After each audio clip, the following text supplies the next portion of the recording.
சுற்றுலாத்துறையை அடுத்த கட்டத்திற்கு எடுத்து செல்லும் நோக்கில் தயாரிக்கப்பட்ட 2026-2030 வடக்கு சுற்றுலா அபிவிருத்தி மூலோபாய திட்டம் கடந்த வெள்ளிக்கிழமை 6ஆம் தேதி வடக்கு மாகாண கௌரவ ஆளுநர் என் வேதநாயகன் அவர்களிடம் உத்தியோகபூர்வமாக கையளிக்கப்பட்டது.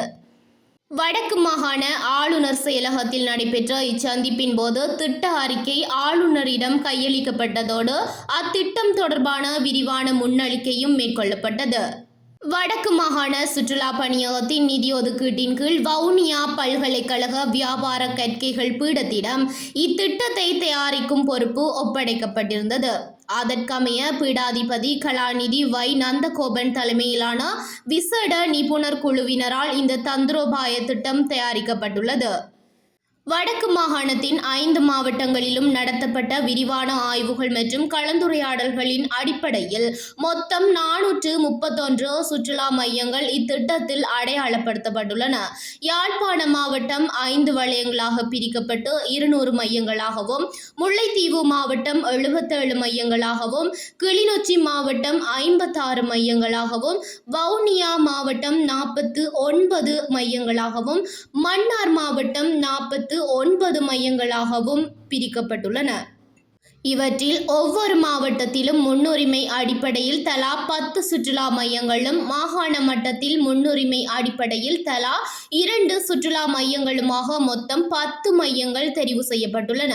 ஒவ்வொரு சுற்றுலா மையமும் தெரிவு செய்யப்பட்டதற்கான காரணம் அங்குள்ள சுற்றுலா வாய்ப்புகள், அபிவிருத்தி செய்யப்பட வேண்டிய உட்கட்டமைப்பு வசதிகள், வடக்கின் சுற்றுலாவில் உள்ள பலம் மற்றும் பலவீனங்களை நிவர்த்தி செய்வதற்கான வழிமுறைகள் என அனைத்து தரவுகளும் இந்த மூலோபாய திட்ட நூலில் விரிவாக உள்ளடக்கப்பட்டுள்ளன. திட்ட அறிக்கையை பெற்றுக்கொண்டு கருத்து தெரிவித்த ஆளுநர், இந்த சிறந்த திட்டத்தை வெறும் ஆவணமாக மட்டும் வைத்திருக்காது, இதனை செயற்படுத்துவதற்கான நடைமுறை சாத்தியமான பொறிமுறையை உடனடியாக உருவாக்க வேண்டும் என வலியுறுத்தினார். மேலும் முன்னுரிமைப்படுத்தப்பட்ட ஒவ்வொரு சுற்றுலா மையத்தையும் சுற்றுலா பணியக அதிகாரிகள் நேரில் பார்வையிட்டு சம்பந்தப்பட்ட அனைத்து பங்குதாரர்களுடனும் கலந்துரையாடி அபிவிருத்தி பணிகளை விரைவாக ஆரம்பிக்குமாறும் ஆளுநர் அறிவுறுத்தினார்.